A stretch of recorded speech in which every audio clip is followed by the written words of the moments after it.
In today's edition of the Professional Hypnotherapist podcast, we hear from Carl Smith.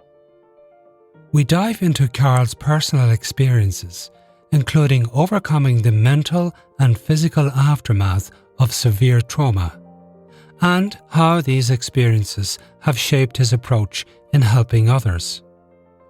Carl's candid discussions about the barriers he faced in promoting hypnosis, particularly within government and corporate sectors, highlight the need for rebranding and educating the public about the true nature of and benefits of hypnosis. Get ready to uncover the profound impact of hypnotherapy, the importance of creating memorable client experiences, and how Carl's innovative approach are making a huge difference globally. Carl Smith, welcome to the Professional Hypnotherapist podcast. Hello, how are we? And Carl, you have the reputation of being a very practical, down-to-earth guy, but at the same time, I would probably describe you as one of hypnotherapist's gentlemen. But before we get to that, who is Carl Smith? So thanks very much for having me on, and hello to everybody. For those people who haven't bumped into me before, my name's Carl Smith. I'm based over in the UK, but I tend to don't see myself as a UK hypnotist. I'm more of an international hypnotist. I work all over the world. The long story short about condensing Carl Smith is that I served 12 years in the British Army, went to all the places that your holiday representative definitely won't send you to. I've been to some beautiful places and some horrendous places. I've seen the best and the worst of humanity during that time. I did the 12 years and I'd had enough of seeing things that, that nobody should really go through. I did my 12 years. I was in Iraq on the Monday. It was pre-planned, by the way. I need to let people know that this has been a year-long process. But to give people an idea, on the Monday, I was in Iraq in Qasr and Basra. And then on Thursday, I was flown back to the UK. I dekitted on the Friday. And then on the Sunday, I joined the police. So, and that comes in really important later on because of my experience with trauma. So I did 12 years, and then I joined the police on the Sunday, so I had no time off whatsoever to decompress, and joined a UK police force, and then went into counter-terrorism, firearms, counter-terrorism policing, all of that type of stuff over in the UK. And then I got heavily involved in what's called post-incident. So if ever you see an incident in the United Kingdom that involves either shootings, death in custody, taser, road traffic collisions, I'm still heavily involved in all of that. So that's called post-incident management. Right. And yes, I was dealing with all of that. And I still do to this day, even though I'm not in the job, job being technical word for police, even though I'm not in the police, I still work for charities in the background that support those people that have been through those processes. But I did another 12 years in the police. But during my time in the police, unfortunately, I got run over by a drink driver, a DUI, for those in the Americas, a DUI or a drunk driver, drink driver. He reversed over me, drove over me, broke my legs, broke my arms, done some damage to my back, fractured my cheekbone, fractured my skull, left me in a really bad way. So after all those times of being in dangerous scenarios, when I got run over, I was actually in my own house. He actually went through the front of our house and into our next door neighbour's house. So I'd been to all of these war-torn places, but they actually get run over in my own front room, which is quite hard, really. Yeah. But So I went on the steady recovery of trying to fix my body. And when my body fixed, that was really good. My body healed, even to this day, I've still got, that was 2006. And still to this day, I've still got a problem with my Achilles. But the problem but to be quite honest, it's workable. But the problem that came was when I was physically injured, and some of the listeners will understand this. When I was physically injured, I was put on a drug called Tramadol, which is a high-level painkiller, completely zones you out. Right. What happened is that the physical pain had sorted itself out. The physical part of me for sorted itself out, but the Tramadol, it kept down what we would then now call because post-trauma is now a very fashionable word to use. Back then in 2006, even though it's not that long ago, it wasn't that fashionable. Post-trauma, roughly around about then, it was being subdued by the drugs. As I started to peel off of the drugs because of that, then that's when the trauma kicked in. And then all of a sudden I started using Jack Daniels and more tramadol to keep the naughty noises down. So in a nutshell, in a few moments, that condenses the best part of 24 years of service in the military and in the police. But I thoroughly enjoyed myself. And I have to say that if I hadn't have been run over that day, I probably wouldn't be sat here now and traveling the world and doing what I do, So I always, and the one message I do give to listeners is that I firmly believe that day, even though it was the worst day of my life, became the best day of my life. So, that's my storyline. That's where I came from. I'm not, when I'm working with trauma and I'm working with, because I predominantly work with post-trauma, especially those in the military and emergency services, because that's my background. But when I'm dealing with it, I'm coming from a point of view, coming back to what you say about being just pragmatic and just getting on with it. That's what those people are. They're not interested. And I think you heard me when we were talking when I was in Dublin. People are not interested in my qualifications. And I know that to some people that's very important. And I want to get people to understand getting properly qualified is very, very important. But your client getting that skill set off of a good trainer is really important. Yeah. But my clients are not interested in that. They're interested, can you do it? And that's where I kick in. That's where I am. I'm very hands-on, very pragmatic, and very much, I take away the science. I know some people love the science and they love to spout out big words, but and talk about this enzyme and that protein causes this synapsis, but your client's not interested. They want to know, can you do it? That's Exactly. And it's about problem solving. Yeah, absolutely. And easing the pain and or hopefully getting rid of the pain. Yeah. I mean, I do that. That is quite interesting actually, because I did a session last week, but where I started off on one track doing one thing, at the end of the session, I realized that I'd done phantom limb pain by accident. We didn't realize that via Zoom, this guy was actually he came to me for trauma, but he failed to mention on the Zoom session that he didn't have any legs. Right. And at the end of it, he didn't have no phantom limb pain left. I'd removed all of it by accident. So, it's those powerful moments there that I love. That's the bit there. That's what makes me tick. I love that bit there. Yeah. And as I say, we're problem solving, but you yourself, you had a lot of issues as a result of the trauma. So what happened? How did you solve those? Why go to hypnotherapy? So the police force I was in at the time we have to go back. It's very fashionable now. Mental health is a fashionable thing.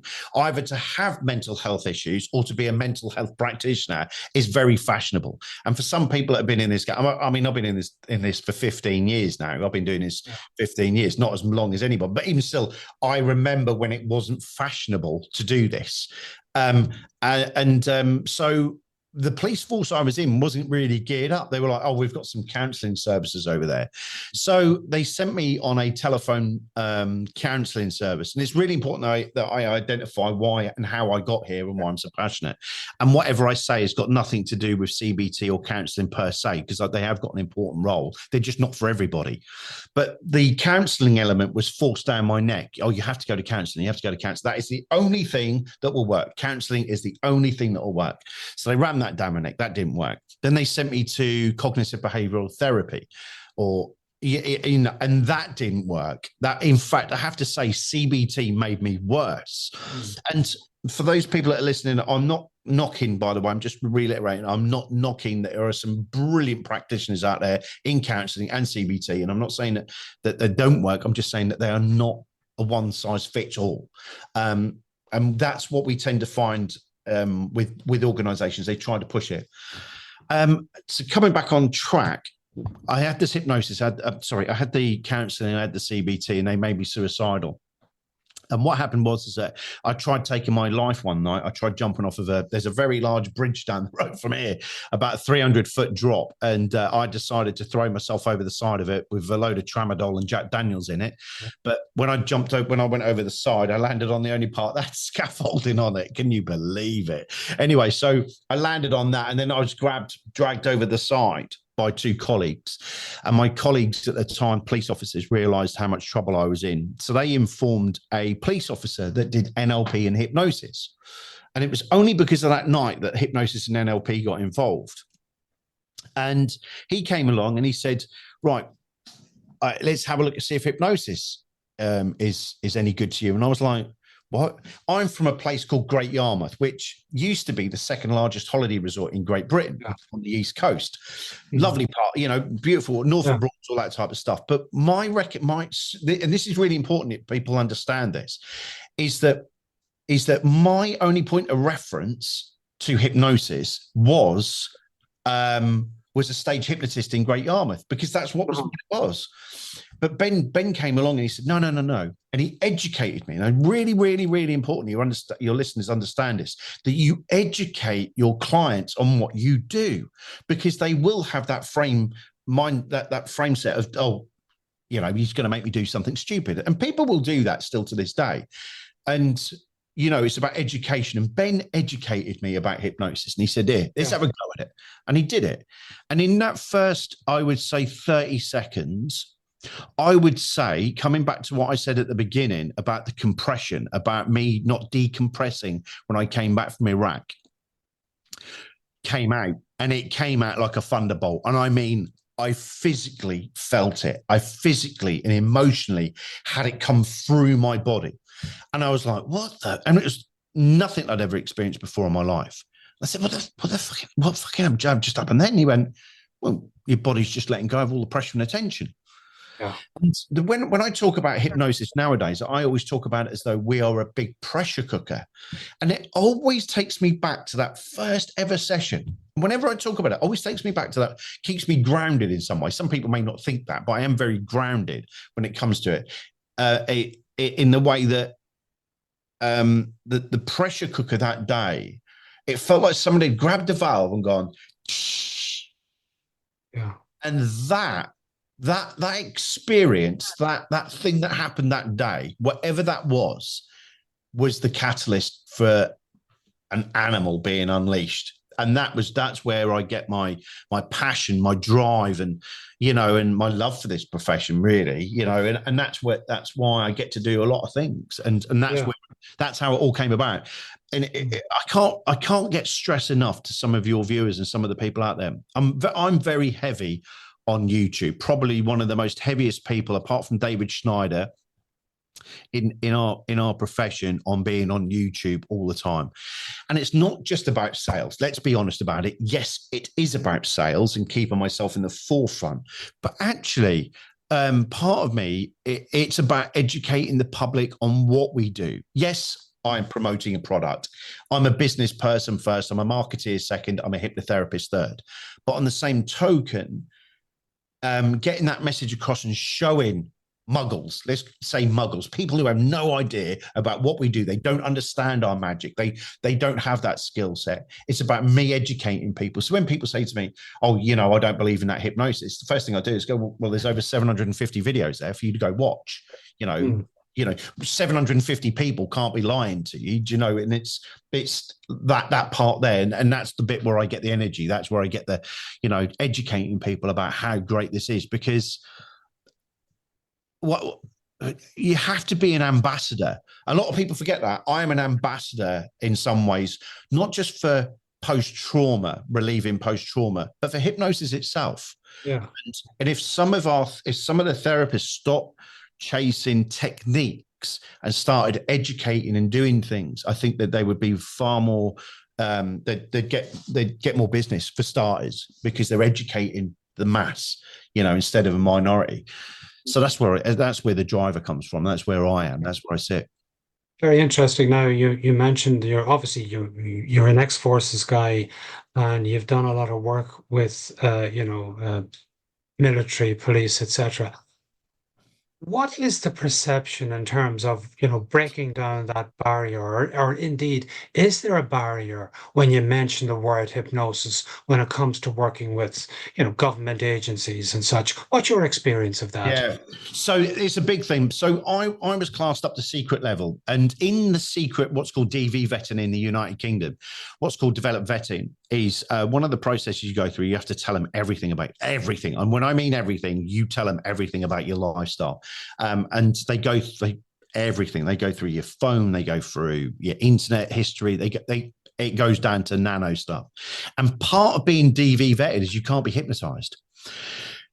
So the environment I used to come from, the secret background that I was from, that sounds really like 007, but actually it just meant that I was near things or could hear things that could, potentially cause damage to country or governments or whatever. But anyway, the point being is that, so in that environment there, I was very limited. When I went to police forces, they embraced it. When I went to ambulance services, they embraced it. When I went to fire, they embraced it as well, because they didn't have that certain level of security vetting.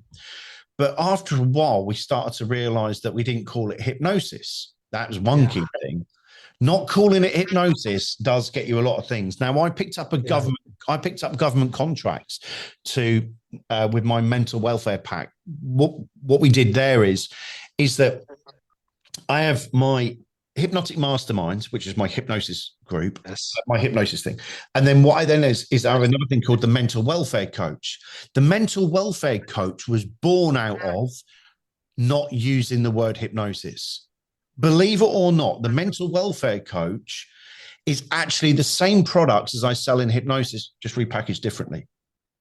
Except there's no hypnosis in there. All the paperwork's been changed. Everything's been changed, because when I picked up the government contracts to go to like Dublin, I went to Dublin. I've been to Shannon to go deliver stuff over there as well. I've been to Belfast as well. I've been all over Europe delivering it. When I mentioned hypnosis, they shut the door. And I was very lucky because I knew somebody that went, you know why, don't you? And I said, no. And they said, because you've used the word hypnosis. So when we changed it, that's when it opened the floodgates.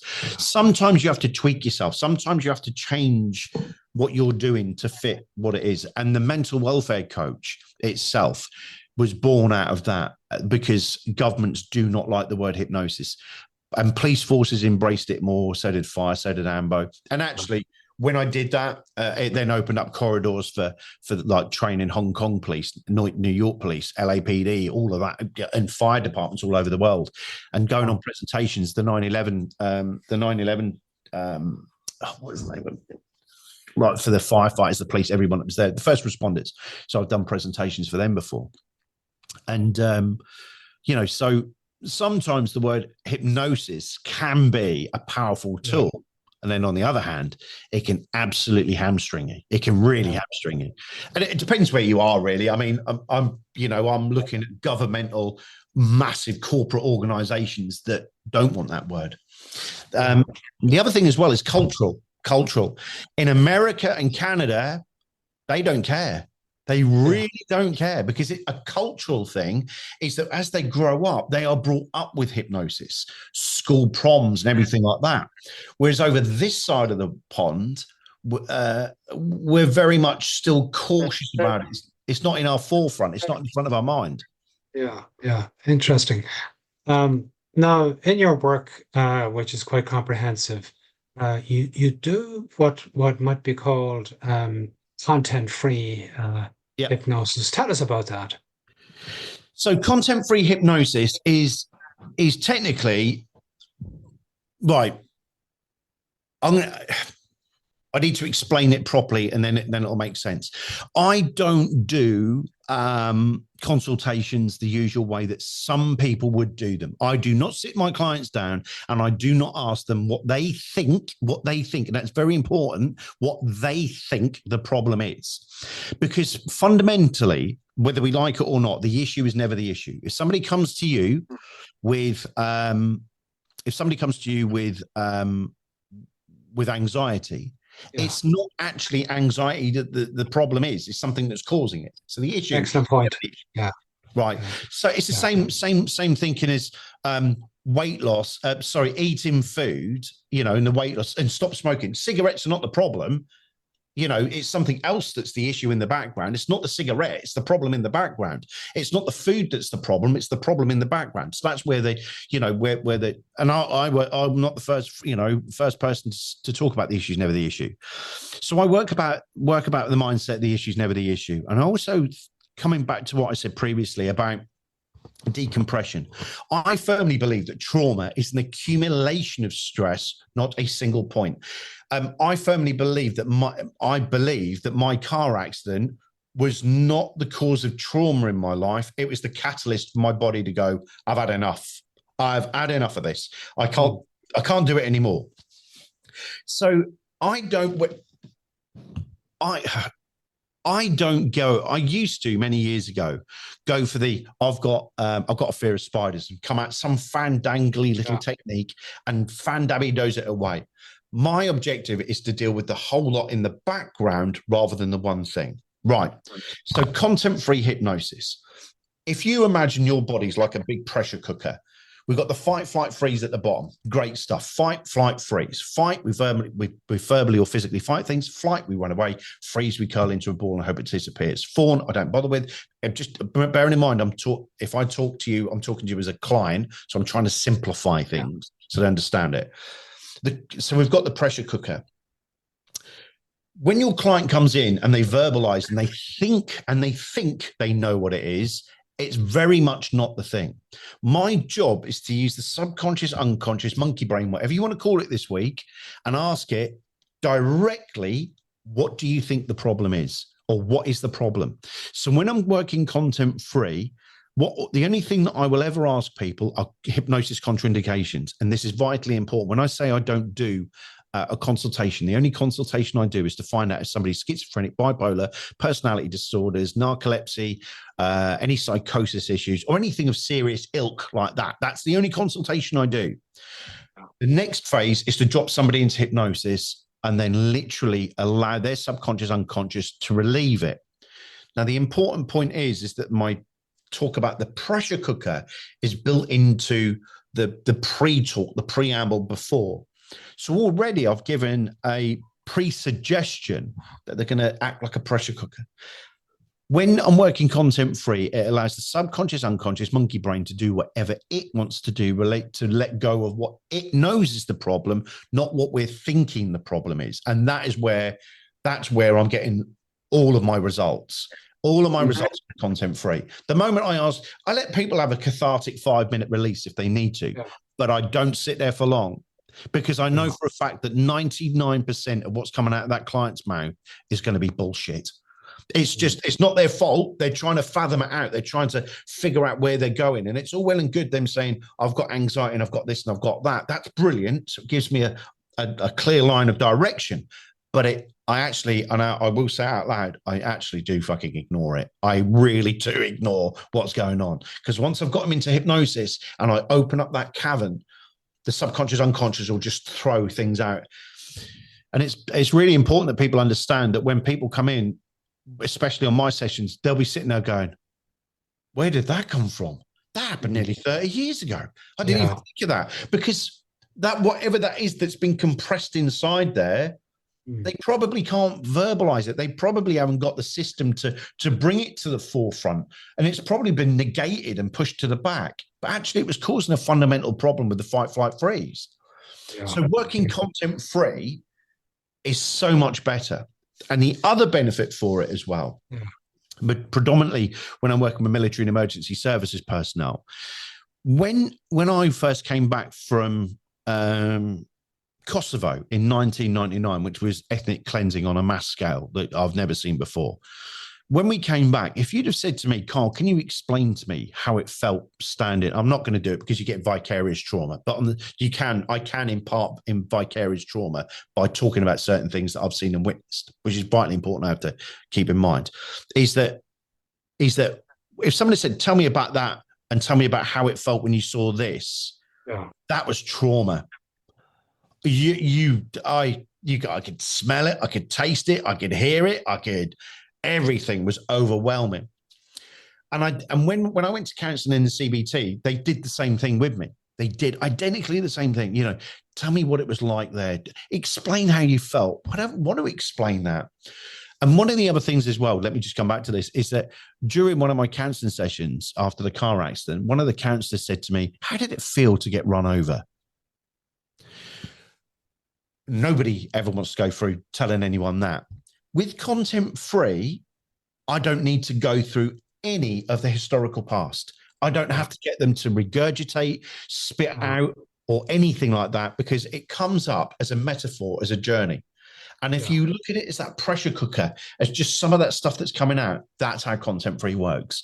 It's and when we look at, I developed a system called Emotional Detox. Anyone can go watch it. It's on YouTube. You can go watch my feelings, images, thoughts, emotions, sensations. I think you were there when I did a demo in Dublin. Yes. I think you were there. And that there, letting go of feelings, images, thoughts, emotions, and sensations you've held onto over the past few weeks, the past few months, the past few years.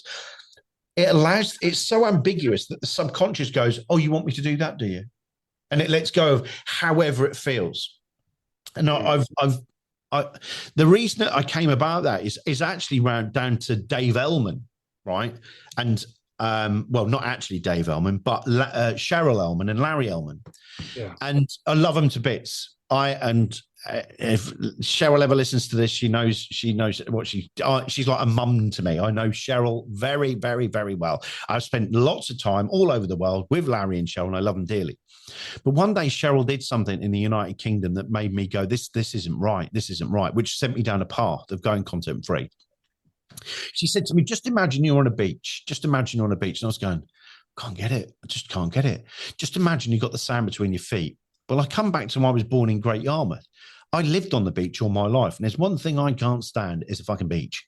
I can't stand the sand in my sandwiches, in my toes, in my ice cream. I can't stand it, right? So and it wasn't Cheryl's fault, but Cheryl was a catalyst to a good thing. I'm not sitting here banging Cheryl.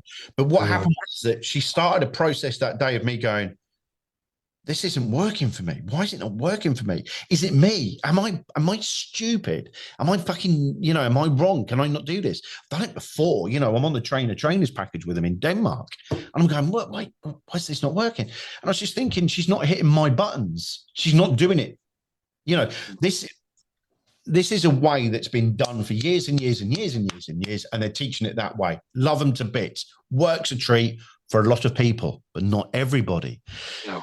When I introduce the feelings, the image, go to somewhere that allows you to go wherever you want to go at the start of my process, go to a mystical place, a magical place, a powerful place. That opens up the imagination. We are hypnotists. We work within the realms of imagination. So let's fire up the imagination. Let's open up the imagination. Go to a mystical place, a magical place, a powerful place, not a beach, not a wood. Let's go somewhere where you want to go. Yeah. Funny enough, when I started playing around with this, I started realizing that my favorite place is somewhere where I'm from, and it's not too far. It's only about it's a lighthouse where I'm from in Galston in Great Yarmouth. I don't know why, but I seem to end up at that bloody lighthouse. And if I go into hypnosis, but I would have never have known that if I hadn't have gone down this being ambiguous route. Yeah. And that's where it really started. And then when I started pulling that apart and then started going, well, hang on a minute, what we're looking at? We're looking at feelings, we're looking at images, we're looking at thoughts, looking at emotions and sensations. Because I always go back to whenever I go into hypnosis and I release, I'm very kinesthetic. I feel it. I don't know what it is. I just know something's happening. So when I put that feelings, images, thoughts, emotions, sensations together, but actually it wasn't in that order, I then realized it was fights for life. And I know it's not spelt right, but it's still fights, which is quite a nice little acronym to remember for the fights in life. Let go of any of those fights, the feelings, the images, the thoughts, the emotions, the sensations. And when you do that and you add that ambiguity, you add that, open up the imagination, then add a little bit of let go of these feelings, images, thoughts, emotions, sensations that you've held on to over the past few weeks, the past few months, the past few years. When you add those three together, you have a very special moment where the client is doing what they want to do, how they choose to do it on their terms, and allowing to let go of what they want to at that moment in time, rather than being prescriptive and trying to force them to do something that may not well be the right way. Yeah. So I came away from traditional hypnotherapy and hypnosis. I came away from that traditional stuff. And you know, I'm very vocal on hypnosis scripts. Most people know that I think they're a cop out. I think that at the end of the day, you know, a script is designed for one person, a therapist. It doesn't matter how much you try to engineer it, it is designed for the therapist. And when you listen to people, well, it gives people a structure, the therapist structure. It gives people words, the therapist words. And that's where I sit with that. When you actually simplify hypnosis, which hypnosis is, it is very simple, made hard by idiots. When you simplify hypnosis, it actually becomes more powerful. It's when the idiots are trying to market something, and I've got a brand new technique this week. Well, you know as well as I do, Aidan, you know as well as I do, there is nothing new in this profession.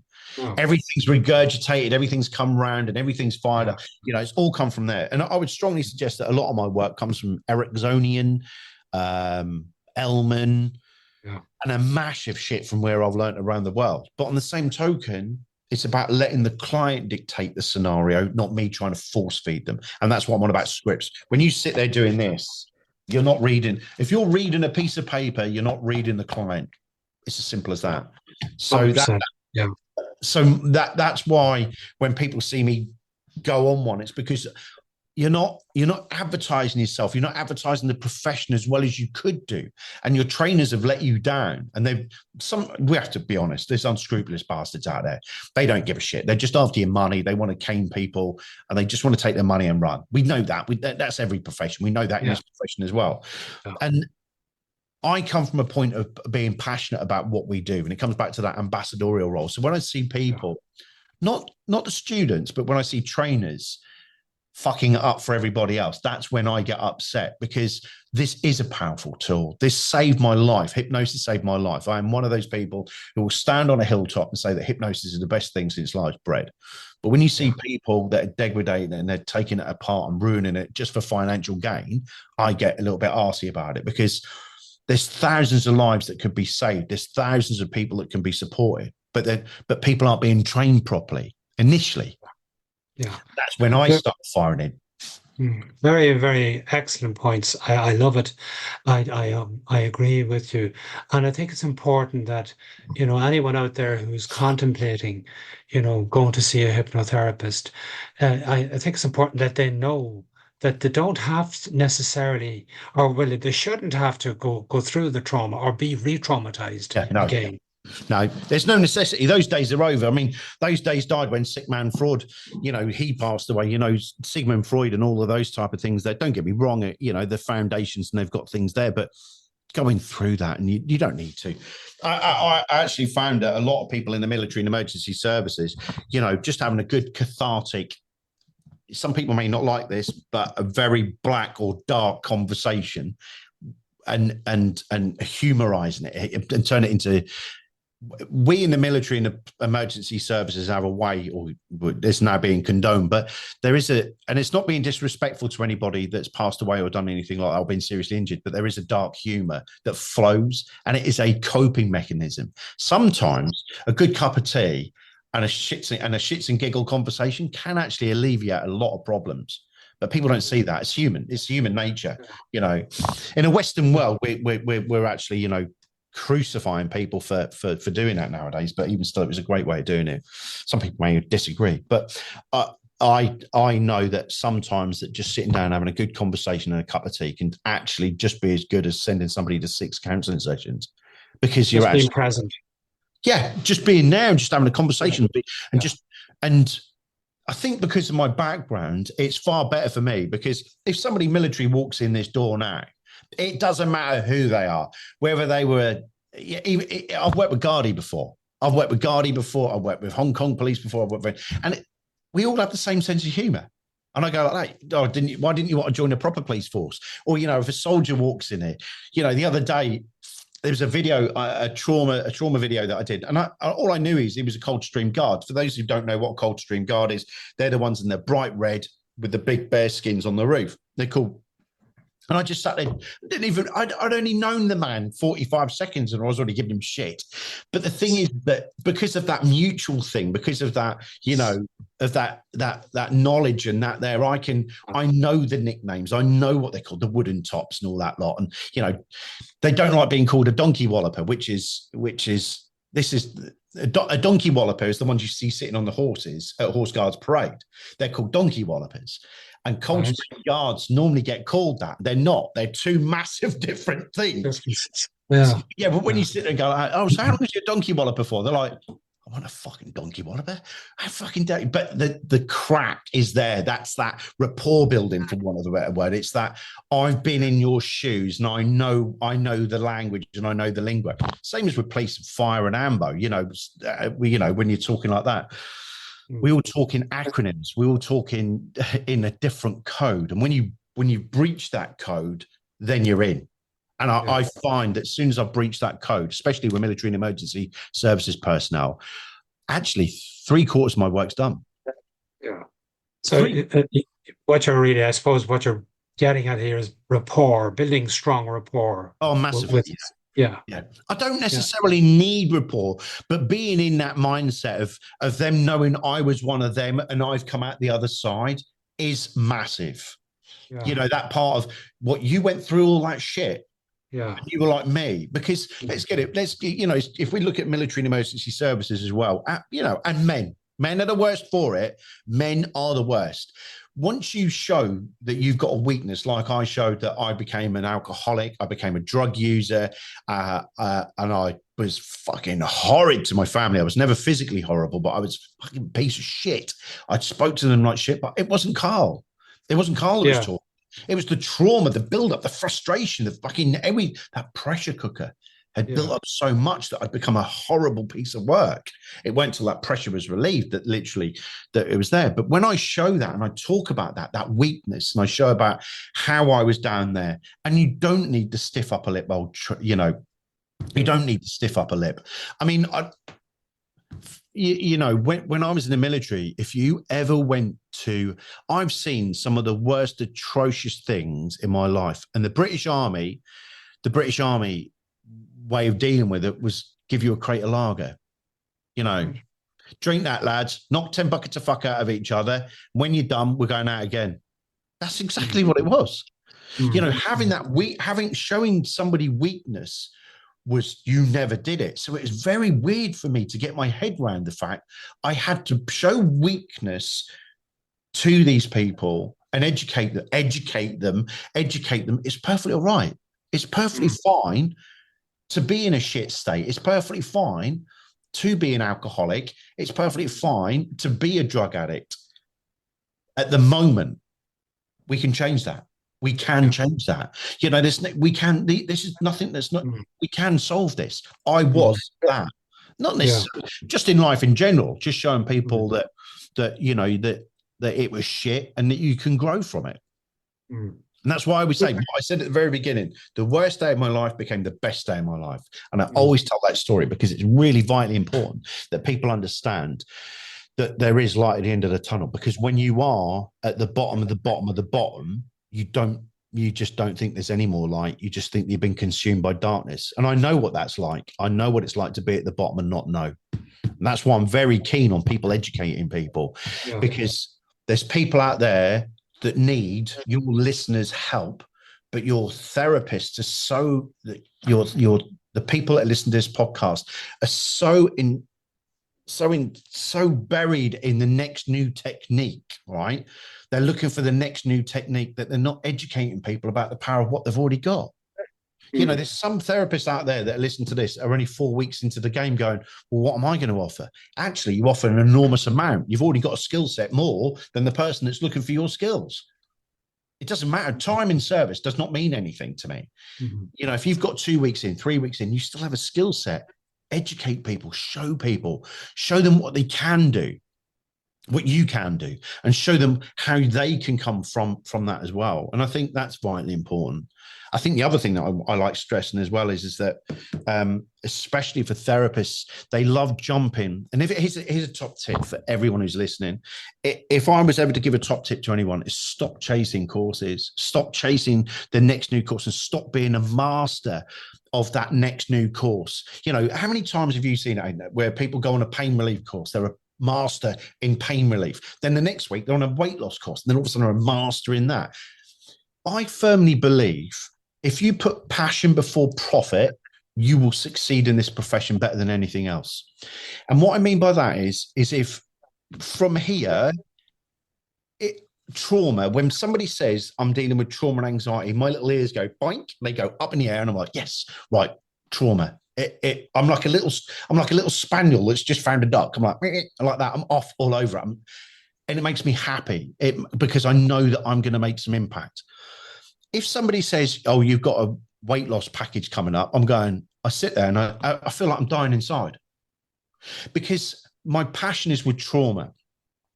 If those people that are listening right now or watching right now are honest with themselves, if they're really, really honest with themselves, and they go back to the reason that they came into this profession, depression, anxiety, trauma, domestic violence, sexual abuse, and they're able to talk about it openly and freely without getting upset, become an ambassador for that, not the next new course. If they become an ambassador for that and tell their story, their hero's journey, if they tell that journey, there is millions of people out there that have got that going on at the moment that are at the bottom of the pile while the therapist is up here. You know, they've got that skill set. And if they tell that story and show you can survive, you can thrive, then that's where it all comes in. And that's where it all ties together. And, you know, and I think the other top tip that I wanted to give people just before we go is that stop being a village idiot, be a global asset, not a village arsehole. And what I mean by that is that Zoom and other technologies and stuff like that, get out of your villages. Zoom is so powerful for me. You know, before we went on air today, I've been in, not literally, but I've had sessions in Sweden and Germany, and I've got another one tonight in LA.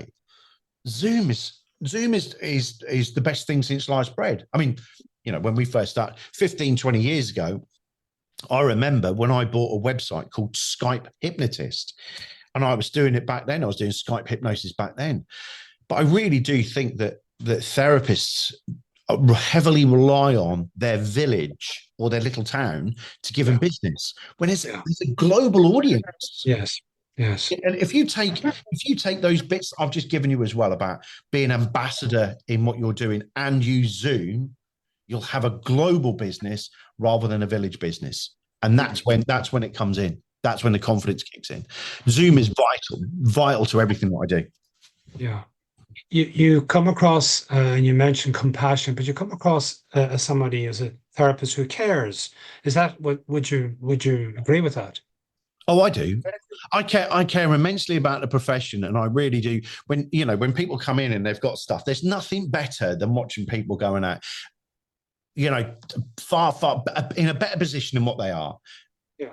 And I love it. And when people come in, you know, there's no two ways about it. What we do is theatre. This is theatre. You know, what we do is, these techniques are all bullshit. They are all bullshit, right? And what was it Melissa Tears once said? This shit's all made up. It is all made up, right? You can sit there and teach people to rub the end of their nose. You can sit there and teach people to rub the end of their nose and tell them there's a meridian in there, and they'll get rid of their anxiety. It's all theatre. And I think that when people go out and they've had an experience, that's vitally important. When people leave me, it's an experience, not a therapy session. It's an experience. Something fucking happened. And let me come back to that first day that Carl got hypnotized by Ben. It goes back to that moment. I sat in that chair and I felt all this shit come out of my body. And it was a physical experience. There was an experience there. So when people leave me, I love that. When people are sitting there going, what the fuck just happened then? Because it is a massive experience. It is let's not forget what hypnosis is: belief and expectation. That's all hypnosis is. You can write it up, you can do whatever you like, you can write big books on it, but it's belief and expectation. Do they believe you, and do they expect something to happen? If they believe you through my YouTube channel, they believe me, and do they expect something to happen, and it happens, it will happen. And that's one of the key things there. And a lot of people miss out on that. They do really, really miss out on that. They miss out on that that theatre. You know, if you act like a damp dishcloth in a chair, you're going to get damp dishcloth results. That's as simple as that. If you get out of your chair, energize yourself up and play the role, because this is what it is. We're actors. Fucking whether you like it or not, we're fucking actors. It's theatre. And if you add that little bit of energy, that little bit of this can happen and that can happen and then this, that's when the magic happens. And a lot of people are taught to sit down. And this is why laying down and sitting down. Don't get me wrong. I would strongly suggest that 70% of my clients are standing when I'm working with them. 30% are sitting. Most of my work's done stood up. Most of my work's done stood up. The belief in expectancy, that is so, so important. Massive. And I think that I think the onus of responsibility is upon the hypnotherapist to build that. Yeah. Yeah, and it comes back to the education.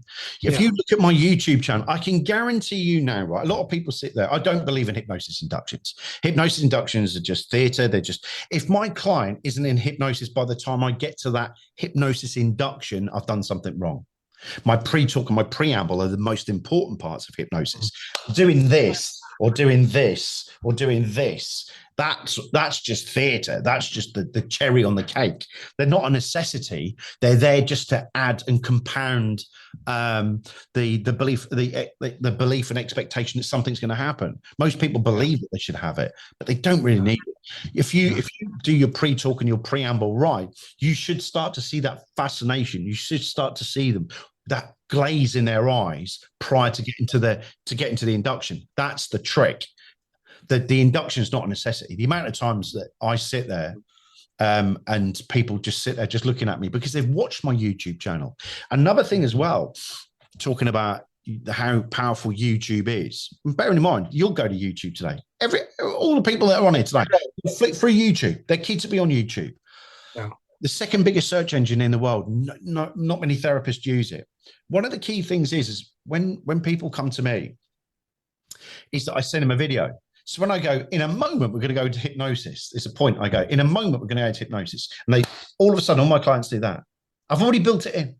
Yes. By the time that they come to me, they've walked in the door or they've clicked on the Zoom, they're already gone. They've already gone.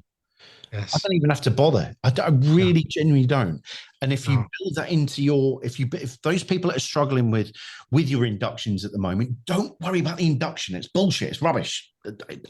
I've done street hypnosis, stage hypnosis, and clinical hypnotherapy, for want of a better word, around this world in some of the most weirdest places on the planet, in Fremont Street in Las Vegas, to New York, to the middle of London, to Melbourne. I've done it all.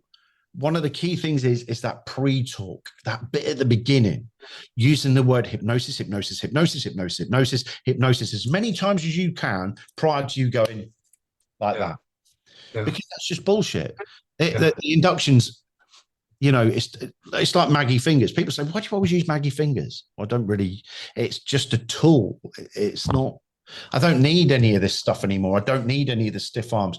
They're brilliant. They're theatre. They're brilliant. They get crowds when I'm doing street and stuff, but they don't actually fulfill a purpose. They don't do anything. Not only are you a busy hypnotherapist, but you also have a very busy hypnotherapy school, and you educate quite a lot of people. So anyone interested in learning the Carl Smith method, how can they do that? So if they go to my YouTube channel, which is Hypnotic Masterminds, or they join me on Facebook on Hypnotic Masterminds, or go to the website Hypnotic Masterminds, they can get me there as well. So so Hypnotic Masterminds, you'll get me on all of those. But for those people who want to get a feel for content-free hypnosis that we were just talking about, for a better explanation and to watch me do it, there's hundreds of videos. There's hundreds of videos of me doing it on there. For those people who want to formally train with me, as in come to the classroom here or anywhere I'm in the world, then go to Hypnotic Masterminds, and you can either train online or you can come into the classroom with me. It's one of those things, but if you type in Hypnotic Masterminds, you'll find me. Well, that was a fascinating talk we had, and thank you so much for the benefit of your experience. I didn't have to do much talking myself, Believe but I you me, appreciate you being very forthcoming and imparting your knowledge and your experience and the stories you told us, which are very, very helpful, I'm sure, to a lot of people watching and listening. Carl Smith, thank you so much for joining me today on the very Professional welcome. Hypnotherapist podcast. You have been listening to a production of the European Association of Professional Hypnotherapists. That's EAPH.IE. And I have been your host, Aidan Noon. Until next time, bye bye for now and take care.